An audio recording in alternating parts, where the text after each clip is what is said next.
Сәлеметсіңдер ме балалар? Көңіл-күйлерің жақсы ма? Балалар, мына жапыраққа қараңдаршы. Жапырақ неге сарғайып, көңілсіз боп тұр? Ол бұрыннан бері осындай сары болып өсті ме екен? Жоқ, әрине, жапырақтар не үшін сарғайды деп ойлайсыңдар? Өйткені күн салқындап, айналаға күз мезгілі келген екен. Сондықтан жапырақтар сары түске боялған екен. Жапырақтың сарғайғанынан біз күз мезгілінің келгенін білеміз. Күз мезгілін тағы қандай белгілерінен тани аламыз? Бақтарда алмалар пісіп, жерге түседі екен. Алмалар піскеннен кейін оларды теріп, отбасымызда ата-анамызбен, аға-әпкелерімізбен жинап еңбек етеді екенбіз. Күз келген кезде түрлі алмалар, дәмді алмалар піседі екен. Қараңдаршы, мынау алма ағашы. Алма ағашынан төменге қарай қанша алма түсті? Дұрыс. Төменде 2 алма түскен екен, балалар? Ал жоғарыда ағашта әлі түспеген қанша алма бар екен? Дұрыс, көп алма әлі түспеген екен. Жоғарыда және төменде. Ал алмалардың сендер қандай түрін жақсы көресіңдер? Алманың түрлері бар ғой, балалар, Дәмді, сары, жасыл, қызыл алмалар болады, Мінекей, мынау алма ағашынан түскен түрлі түсті алмалар. Қызыл алмалар қанша? 1, 2, 3. Қызыл түсті алмалар 3. Ал қызыл түсті алмалар ағаштың қай жағына түсті? Алдына түскен екен.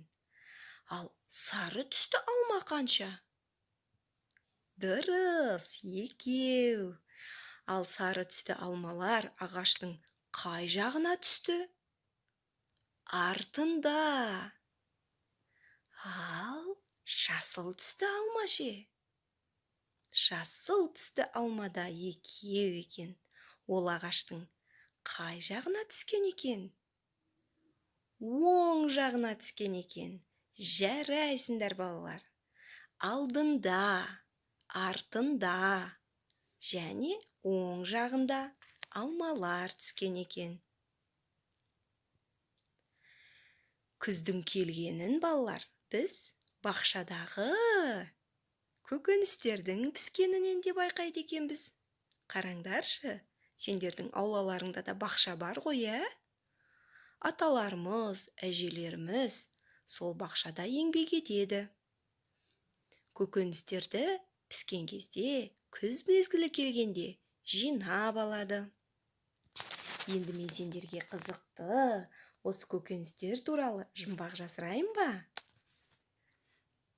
Бұйра тұлымы басында, қызыл мұрны жер астында.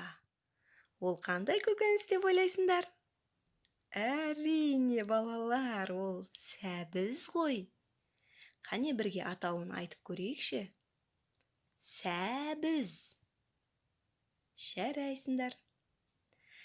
Тігіп алып көк шатыр, қызыл күрең доп жатыр. Төбесінде сәбіз сияқты шатыры бар, яғни жапырақтары бар. Қызыл күрең доп сияқты жер астында доп жатыр дейді. Ол не деп ойлайсыңдар?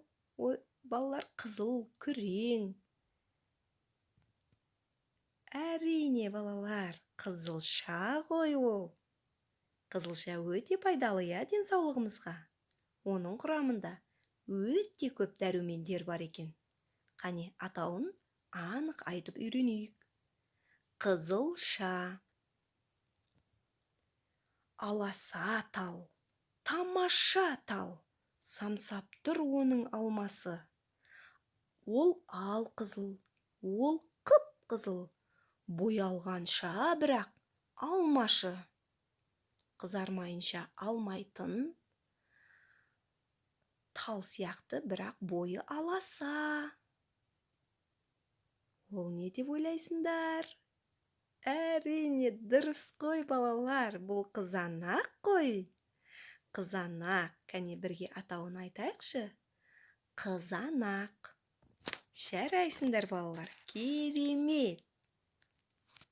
Енді, балалар, мен сендерге үй тапсырмасына, үйде орындайтын бір қызық тапсырма берейін, е? Бұл тапсырмада мына үзік сызықтар бар ғой, сол үзік сызықтардың үстін әуелі бірінші бастырып шығамыз. Содан кейін барып, жоғарыда тұрған жапырақты сары түспен, төменде тұрған жапырақты қызыл түспен бояймыз. Қош сау болыңдар, балалар.